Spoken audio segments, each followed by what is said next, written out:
Hi, folks. Welcome to another episode of Film Study. This is Ken McCusick, and it's time for Camp Notes, actually OTA Notes from 6/9, June 9th, this Monday.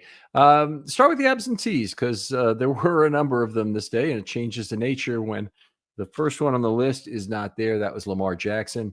Uh, it's recent news that the Ravens are out of $750,000 of bonus they have to pay Jackson because he didn't make the minimum number of practices.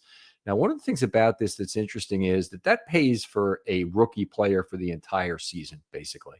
So if you have a spot you need to fill due to injury or whatnot, I mean, that is not an insignificant amount of money.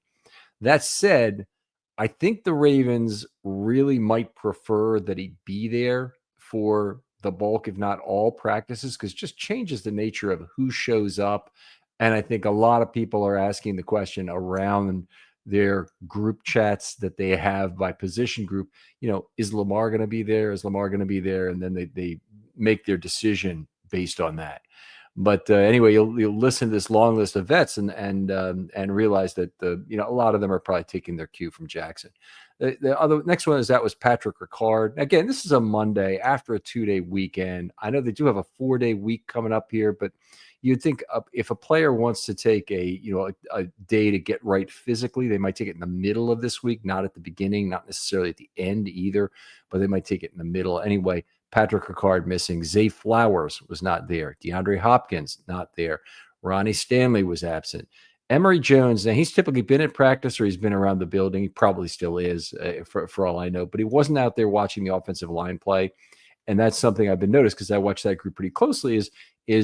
Oftentimes Emory Jones has been there talking to a coach or just trying to watch how players are going through specific drills so he can get the gist of them, even though he's not going to be doing them probably until training camp.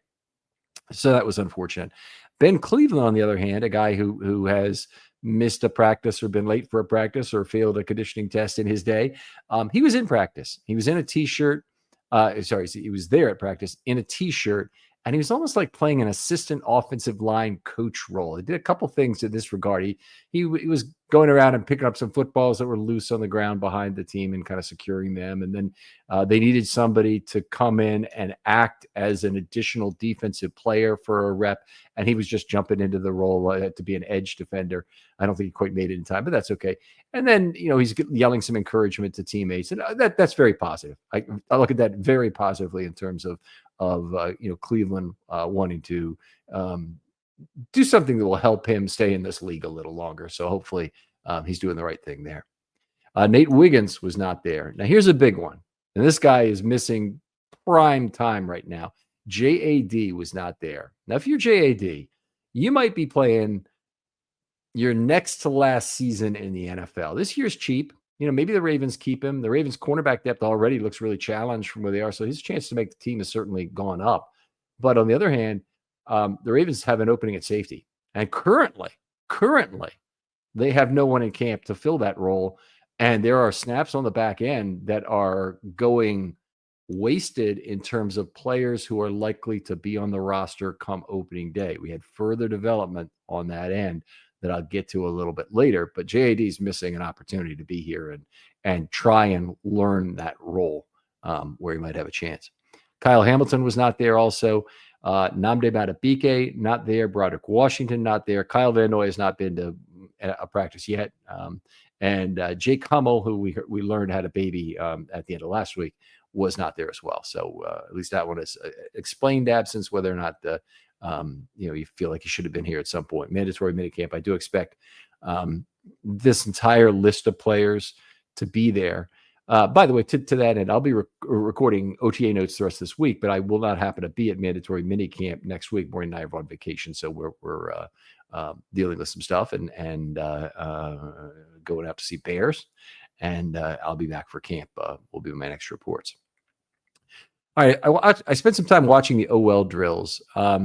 They're very fun to watch with Warhop there. Warhop's pace is extremely fast, particularly relative to Joe D. Nothing against Joe D, but he was very old school, got all the footwork right, got all the handwork right, and he really took the time to watch reps individually. Warhop, it's do your rep, boom, boom, boom, boom, go, do your rep, boom, boom, go, and he would go down the line. And today he didn't have a ton of coaching for everybody. Now I've been noticing that in particular with Carson Vincent in the past, he had a lot of coaching every single rep. We didn't see that today. A little bit of coaching for Penning today, Jared Penning, who's the guard, and who was the other one, Hutchinson. Got a little bit of coaching, but otherwise it was a pretty rep to rep, moving very quickly. Ronnie Stanley wasn't there, so Joe Noteboom took some of the reps as you would expect on that first team line there. There's a lot of combination block training. And I find this very interesting. And obviously, combination block's very important for what I score. You make a combination block successfully, meaning you actually help on the level 1 block and then climb to level 2 and square up and make a block there. You get a asterisk on the play. It's one of the ways, and probably the most common way, you can get a highlight block. But that's something that I really like to watch for. And he did an interesting thing that I had never noticed before, but he stood behind the offensive lineman and he's looking at the offensive linemen who are acting as defenders on the play. One of them is absorbing the initial double team with his pad. And he doesn't have anything he needs to really cue on from Warhop, but the other one, Warhop is telling him how he wants to move relative to these two gaps. So the linemen get their blocking assignment correct and the right guy peels off and moves up a level. So that was part of it. And so there's some confusion in terms of how you do it. It's not always on one particular size. It's not just easy peasy there kind of thing. So he did a good job with that. I thought I like watching that drill. I like watching how quickly the offensive lineman can assimilate to that, because their heads are down and they're in their stance when Warhop gives his signal to that extra second level defender on what he's going to be doing on that play.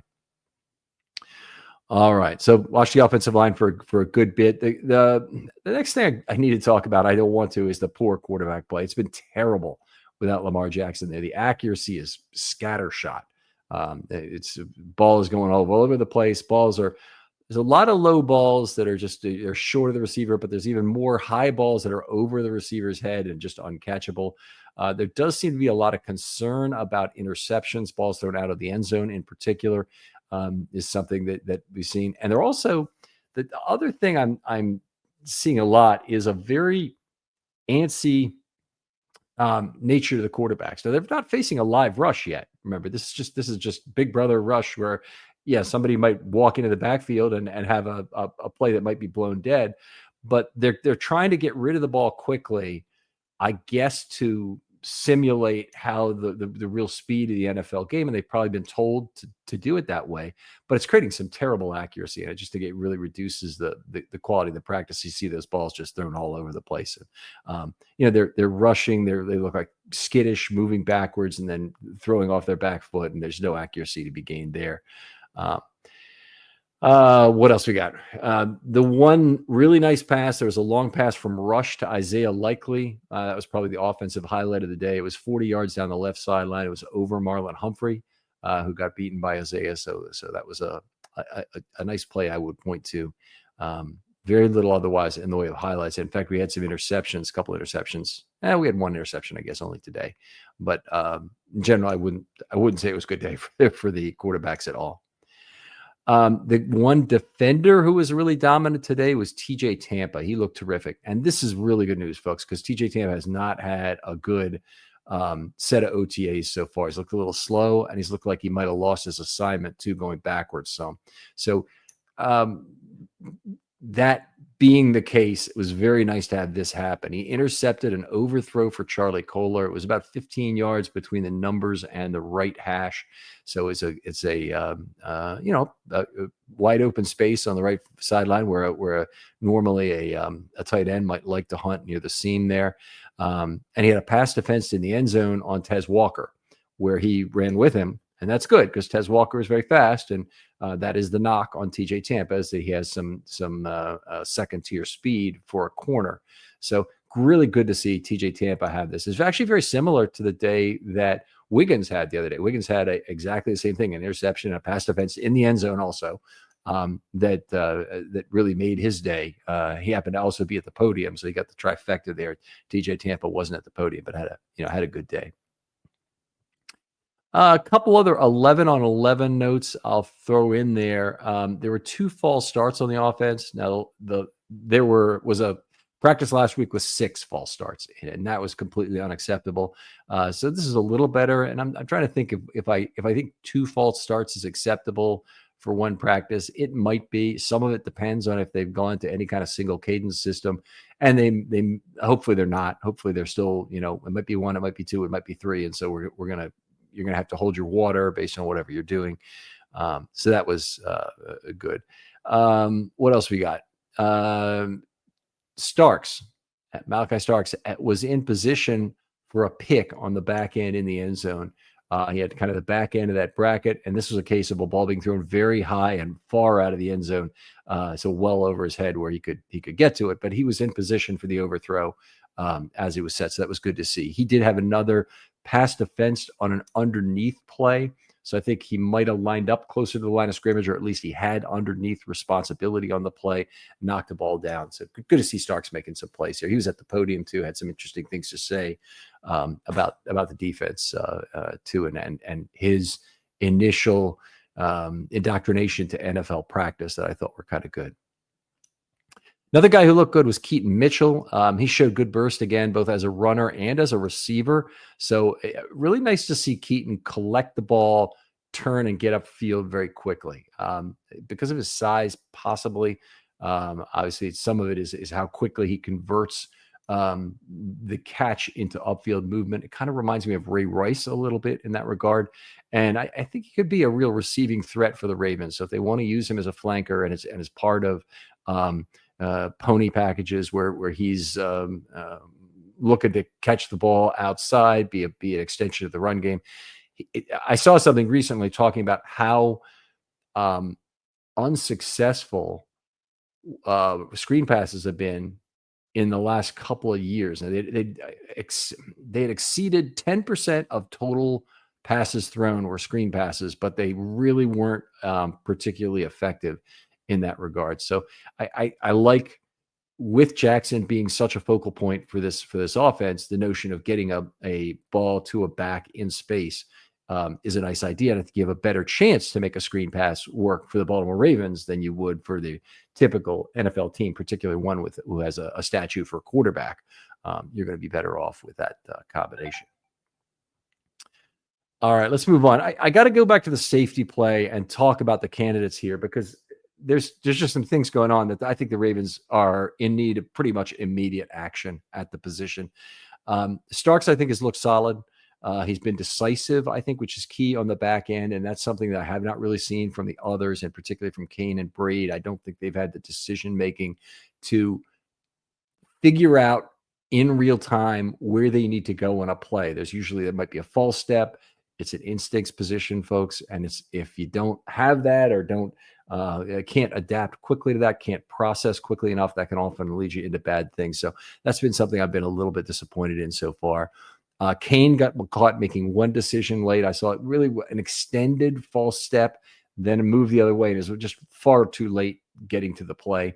And then Braid had one, and this was really catastrophic, is probably overstating it until I hear the actual prognosis. We'll talk about it. But he diagnosed late, heading the offensive left sideline, and he collided with Longer Beam. I think it was Longer Beam and not the receiver. Both Longer Beam and the receiver got up, walked back to the huddle, and didn't seem to be impacted by the collision. But Braid immediately pounded his fist on the ground, and he got attention from the trainers while he was lying down right there on the spot. It would have crawled off the sideline a few yards, but it was right on at that particular point of the field. And then he had to leave the field with assistance from a trainer, did not return. We were watching him. It looked like he was putting more weight on that leg as he was leaving the field, but still it did not seem to be a complete trust for the situation. And the immediate pounding often is something that is indicative of a serious injury. So hopefully that's nothing, and Braid will be back at least next week. Let's put it that way for mandatory minicamp. But right now, it certainly did not look good. And the Ravens are at a -2 for safeties. And I already factored into that -2 that I don't think Braid is the guy. Okay, so now one of their optional guys who might have been, one of the guys to fill one of that -2 is probably not going to be that guy, at least to before camp, at the earliest, I would think. So that's very frustrating. And then toss on top of that the fact that JAD didn't even show today, and so if they'd wanted to continue the safety experiment with him, they lost a day to do it. Now, wherever JAD is, hopefully he can get back here and be here for the last 3 days of OTAs, because this is a big opportunity. He's missing it, and maybe he's a little bit dinged up, and that's the problem.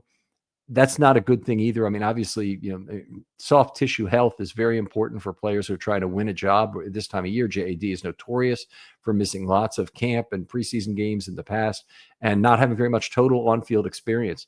There's already questions about whether or not he can stay on the field well enough to be a reasonable option for the 2025 Ravens in terms of what they need at on the back end in terms of safety play. So, as we get closer and closer, I'm seeing more and more of a cage being built around Kyle Hamilton of having to play the back end more and more, being part of a too high shell, at least to start, on a lot of plays. And it's just not the ideal thing for the Ravens. They want to have the versatility to move him around as needed. And the fact that he wasn't there today doesn't bother me at all, because I know he can play all those positions. But it does bother me that a player like JAD, whatever the reason might be, if it's injury, it's just unfortunate, but it's bad. If it's by choice that he decided not to be there, it's more bad, because it's really him deciding that this opportunity is not important enough to him. And I'm just, it's the situation with him is very frustrating. All right, so that left it wide open for the rest of the day for Kane, who was still healthy and able to play at least, and a couple of rookies, Keandre Jackson and Desmond Igbinosun. And I always try to remember, well, the Rutgers guy is Igbinosun, right? Yeah, the Rutgers guy is Igbinosun, and Keandre Jackson is the Illinois State guy. So from Illinois State, Keandre Jackson is making a double jump to get to the NFL level. So he didn't play in Power 4 ball. He didn't even play in what he would have been playing in FCS ball, where he was. So that's, he's got a long way to go. He's back there. He's probably getting as many reps as anybody at this point. And Igbinosun is another guy. Looks more like a strong safety to me from what I can see, and take that for what it's worth. But Igbinosun would be a guy that potentially could be a half field guy, and you would hope for. But I'm just looking across this, you can see hear the frustration in my voice. You can see it is that I don't think the Ravens are set at safety at all, and the Bo Braid injury has just put the kibosh, I think, on one of the potential options, at least in solving it before camp and figuring out who you have before camp. I think it's much less likely the Ravens will get there. And it's not just him in terms of being in the being too late to the ball and whatnot. It's just a set of unfortunate circumstances, and you have to deal with that. So I do expect the Ravens to get a veteran free safety. I think that'd be high on their list, and with the mandatory minicamp coming next week, the signing time might be right. Jair Alexander is up there for it's been released by the Packers, so he might be a guy the Ravens would go after, and he might actually be a reasonable alternative to bring in as a safety. If you're looking for a better way to unwind, focus, or even get a good night's sleep, listen up. Let me tell you about Mood, the online cannabis company that's changing the game when it comes to functional gummies. They've crafted a whole line of federally legal THC blends designed to help with everything from stress to sleep to mental clarity, and even some spicier needs if you're into that. Now, what makes Mood different? They go beyond just THC. They pair it with herbs and adaptogens to create targeted effects that you won't find in any other dispensary. And every gummy is made with pesticide-free, small farm American cannabis, so you're getting quality that you can trust. I've tried their sleep gummies, and let me tell you, takes about 15 minutes, and I'm out cold, no grogginess, no weird side effects, getting some of the best sleep I've gotten in my life when I take one of these gummies. And if you need a mood boost, there are Epic Euphoria gummies, game changers. And right now, Mood is giving listeners 20% off their first order by using the promo code RAVENS at checkout. So head on over to mood.com, find the perfect gummy for whatever life throws your way, and don't forget to use the promo code RAVENS to save 20%. Because he's all about the ball skills. 70 PDs in 78 NFL games. That's a fantastic rate. And if he could be that guy, he doesn't even have a super high interception total. I think he's got 12 career interceptions. He'd have 1 year with 5. The problem has been he can't stay on the field, can't stay healthy. 3 of the last 4 years, he's been hurt. And we had that kind of a situation, I think, with Eddie Jackson. Actually, I think in the Eddie Jackson, it was 3 of the last 4 years he was bad. But in the case of Jair Alexander, it's 3 of the last 4 years he was hurt. Alexander pretty much has kept up his PD rate regardless of how many games he's played, which is somewhat impressive. And I think he would be the kind of guy who would read the quarterback exceptionally well and probably be able to play from the back end. There would be questions about tackling. There always is on a corner to safety conversion, but he might be a guy they would bring. And I know that we're talking about that for Jalen Ramsey. And a lot of people are pretty high on the notion of bringing in Alexander. I don't know if there's any offset language. Boy, would that be something? If there's offset language and it's, whatever you have to pay him, basically the Packers are paying his salary, and you have the ultimate recruiting person in terms of Lamar Jackson. Not only he's the ultimate recruiting person, no matter who you're trying to bring to play for your team, because it's an immediate potential ticket to the Super Bowl. But Jair Alexander played with Lamar Jackson in the same class in the 2018 draft, and in fact was drafted 18th, where Alexander was drafted 18th, where Jackson was drafted 32nd. So they have a history together, and probably a history of Jair picking up a ball or two and Lamar beating him in practice that they could build on.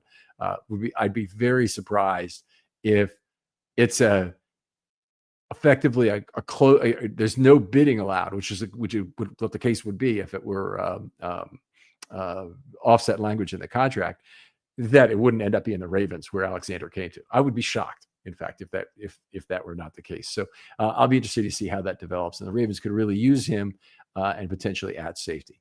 Some other highlights from today: Teddy Buchanan came unblocked through the A gap for an apparent sack. He's had a couple good unblocked rushes. He may be doing something to disguise it. I'm not always focused on him, and I did not see on that play whether he was up in the A gap, simming pressure anyway, or showing blitz, or whether he came off ball. But anyway, unblocked, and that was nice to see.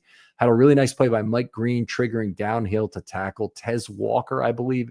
And I did not see how Walker got the ball. It might have been a short pass to the right, or it might have been a shovel pass, or some other reverse, or what it might have been. But it was a play where Green contained the play, diagnosed it, contained it very well, and took him down. So a real nice play by Green. LeJohntay Wester, who's made a number of plays at OTAs so far, made a nice diving catch. It was about 15 yards between the numbers and the left hash. And I will say there are limits to the catch radius, and LeJohntay was out there at the edges of it. So, you have a couple quarterbacks who are really, throwing the football like it's buckshot. It helps to be a receiver who can go and get the football where it needs to be gotten. And I think LeJohntay Wester, I hope that's not what the Ravens need him to do, because Lamar Jackson will be throwing the ball, hopefully, with a higher degree of accuracy than either we've seen out of Rush or Leary. But Wester does seem to have a catch radius that is larger than what you would expect out of a player his size. So that's been very good to see. Dayton Wade is still with the Ravens, by the way, had a similar nice catch also on the left side of the field. And that was another one that was outside the frame. Chidobe Awuzie, to get back to the trainer's notes here for a second, had his ankle taped midway through practice. He did not return. He was out there on the left side of the field, and some 11-on-11s were going on, and he was stretched out, and the trainer was working on his left ankle and taping it. I may be wrong about that, but anyway, it looked like his left ankle from where I was sitting, and it looked like it was just a stabilization kind of a tape job, but he did not re-enter that I saw, and it's probably always smart to have that be the case. So he didn't go into the clubhouse. He didn't walk away from the field. When he's done with the tape job, he walked back to the sideline as far as I saw. So, I don't know if there's any concern for it, but, you don't want to get into a contagious injury situation here when you have one pretty bad one that appeared to occur today. Trenton Simpson had fine coverage of a wheel route by Justice Hill. The ball was well underthrown. One of these ones that there's no way he's going to get caught. But Simpson's coverage was really the story on the thing. It's Justice Hill. He's fast, and Trenton Simpson is also reasonably fast, but Hill couldn't shake him on the route. The ball was underthrown. There was another ball in the end zone. I noticed that it's not on my notes of things to talk about here, but it basically there was good coverage in the end zone, and it hit the leg of the defender. It might have been Keandre Jackson that hit. At least that's my recollection of it, in the end zone. And I think, yes, it was. It was Leary's pass hit Keandre Jackson in the back of the leg, covering Isaiah Likely in the end zone. So that one I want to make sure I talked about here, but you just get a sense, hopefully, from what I'm talking about, just how inaccurate the two quarterbacks have been. So that's, thankfully, I don't think this is a long-term problem. And, Cooper Rush looks maybe a little more professional and ready to go under center. And there's some other things that he seems to be doing at a normal pace. But I'm mildly concerned about what might happen if he had to get into a game for the Ravens. Probably shouldn't be, but that's where I stand right now on June the 9th with some of the inaccuracy that we've seen from the Ravens quarterbacks. All right. And then after practice, saw Wade Wester and Keandre Jackson all spending time on the jugs guy. Now, those guys made some good plays today. Keandre Jackson seemed to be one of the safeties who was actually in the right place. And Wade and Wester made the two best catches of practice, probably, in terms of being outside the frame. But those guys were on the jugs gun, and that's what it takes. I mean, it can't just be the guys who are dropped an interception and are doing the jugs gun punitively, which is, of course, the joke that everybody talks about. The guys who have the good hands are the guys who put time in on it every day. And nice to see that. All right. At the podium, we had three different people. It started with Dennis Johnson, the defensive line coach. And Nick Mehta asked a good question, which he told me he was going to ask beforehand. I said, "Boy, that's a good one. I'll let you have that one. I don't know how to follow up for." But he said you had 5 active for some games and 4 active for others. Do you feel like you need to have 5 defensive linemen active for an NFL game these days? And there were problems, of course, last year where the Ravens dressed for and paid the price for it, particularly that Tampa Bay game, where they had injuries occur during the game and they were left extremely shorthanded. I mean, I start screaming as soon as I see an inactives list when there's 4 defensive linemen that are active because of an inactive defensive lineman. But he did say he'd rather have 5. I followed it up on that, and that he'd rather have 6 or 7. And nobody really laughed at that. They should, but it's it's something that the Ravens have typically rostered only 5. You kind of have to have them all ready to go. You have to also have a guy from the practice squad you can bring up when you're only going to go with 4. And they've gotten by without it. I asked him if he would like to see fewer snaps from Matabike, who's been up close to the high for Ravens defensive linemen. The Ravens have been a rotational team, so they never push a guy much above between 70 and 75% of snaps, and Matabike was in that range this last year. But the question was, would you like to see his snap count reduced? He said, yeah, I would like to see fewer snaps from Matabike, but that's not where their mind is when they need to close out a game in the fourth quarter, and they're not worried about snap count. But hey, maybe it ought to be the thing you worry about in the third quarter when you worry about how to set up the fourth quarter and defend a lead, and also when you're deciding on whether or not you're going to have 5 active for that game. Let's see. Gianna asked him about Aeneas Peebles, and he had interesting thing to say about him. He said he has a really elite get off, probably the best on the defensive line, and that he needs to be more technically sound. That they need him to play the run more like the Ravens need him to play the run, is what I take from that. So, by the way, that is said of almost every great penetrator ever. If you're a great penetrator, you almost always are taking chances that force somebody else to make up for your deficiency in covering your own gap, but you hopefully make up for that by getting into the backfield, forcing a bad decision from the running back, possibly getting your hands on the running back and retracking him in some way, even if you don't make a tackle. But the trade-offs are different between having Brent Urban, a great two-gap player who denies space extremely well, is always highly conscious of having the guy next to him make a play, or between a guy like Michael Pierce would be similar in terms of that kind of ability, or between having a penetrator who gets in the backfield, creates havoc, and also can make it easier for somebody else to make a play, but also can get washed and lost in a play, run his way out of a play more likely when you do that kind of when you're that kind of an extreme penetrator. So it'll be interesting to see how that plays out. He was asked about Travis Jones, and we knew he was coming to the podium next, and what kind of a leader he'd become this year as well. And he I didn't take anything in particular from an answer other than, he thought that Travis was a better leader this year. Travis got to the podium, and the first thing that strikes you about Travis Jones is he is absolutely ginormous. I mean, bigger than he was last year. And that's really saying something. It carries his weight extremely well. From he's big in the pants. He's got he's big glutes and quads. But he doesn't have a huge midsection. He's carrying a little bit of weight there that you would want a nose tackle to carry, but he's not carrying a Michael Pierce size gut or anything like that.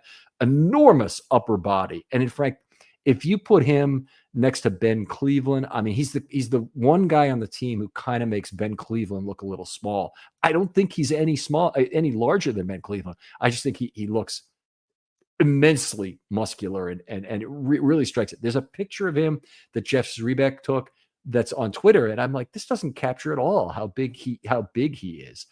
I mean, the guy is freaking enormous. So anyway, really good to see. He does look bigger at the podium than he did last year, to me, and that's really the first thing you notice.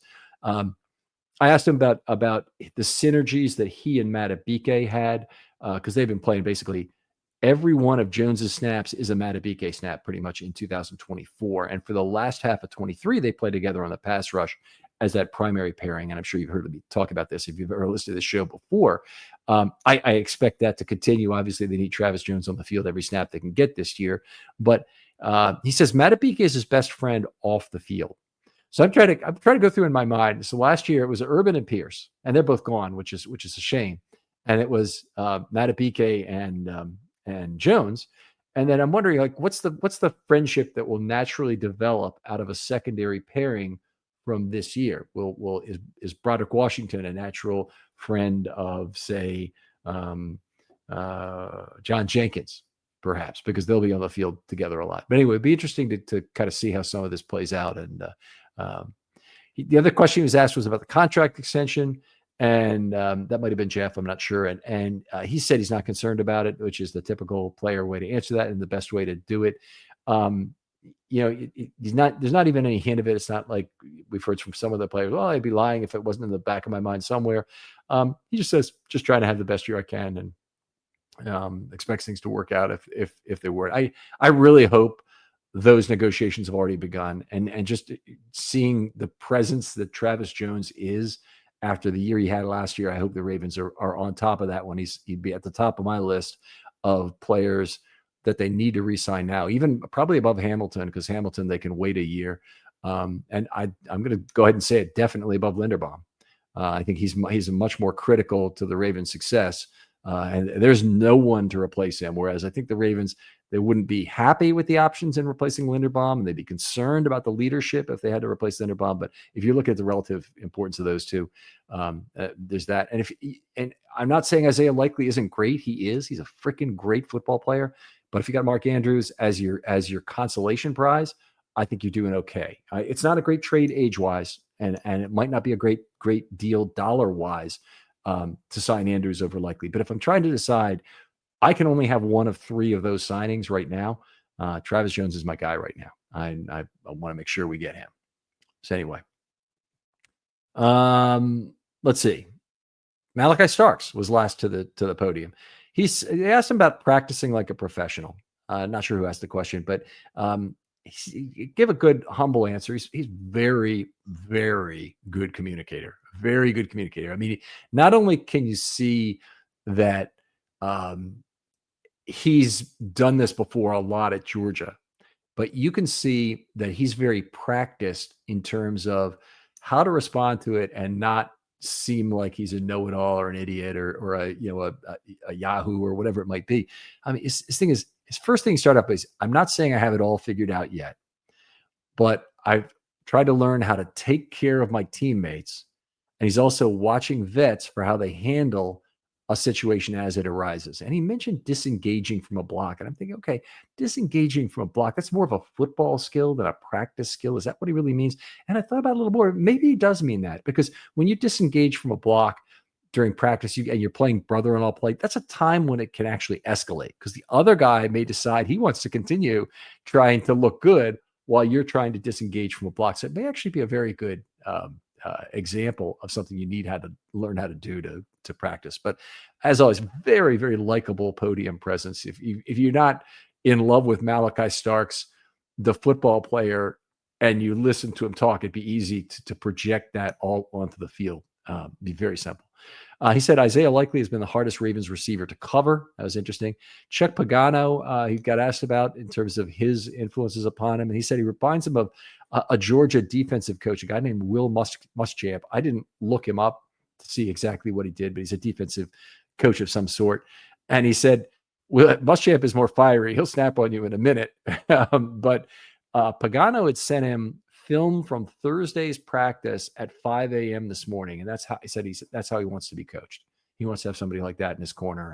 And really nice that Pagano is into it that much at his age. So I'm glad to hear that about him too. And he said, of the players, of the veterans he's looking at, that Roquan Smith has probably done the most to give him a new perspective with the way he handles his business. He talked about Roquan a couple different ways. We don't hear I mean, we've heard from Roquan certainly at the podium, but he said he's extremely smart, and he handles his business and practices the right way, and it's good to see him. And part of the question came up, well, is that because he's from Georgia or whatnot? He goes, I never saw him play when he was at Georgia. In fact, he didn't go to his first Georgia game until he got recruited there. But then he did see tape of his while he was at Georgia. They had old Roquan Smith film that they showed him obviously at some point, and he'd seen it there. But clearly impressed with him as a professional as well. So that's good to hear, and it's good to hear Roquan. We don't hear too much about Roquan. When we do hear something about Roquan, it's usually about, his coverage isn't this or it isn't that, or kind of thing. And people are focusing on some negative about him when there's a whole host of positives. And further than that, I mean, Roquan fills in for what other players cannot do. In a lot of ways, he's like C.J. Mosley in that regard, a guy who was forced into coverage roles where it might not have been ideal, but he was the best option the Ravens had in terms of doing that. And he was also a guy, because the Ravens had good coverage players all around him when he was there, that got picked on a little bit in those circumstances. And that shouldn't have been unexpected either. But anyway, it's really nice to hear about Roquan in those terms from another player. Okay, that's going to do it for today. Thanks for joining me. We'll have OTA notes again tomorrow, and I hope you look for those. Thanks for watching. Thanks for listening. As always, if you're watching on YouTube, please like and subscribe, or try to build that subscriber number a little bit. We have not focused on it at all to date. And if you've got time and you want to promote the show in some way, either tell somebody about it, or please write us a 50-word 5-star review, and I'd be greatly appreciated. Talk to you next time on Film Study.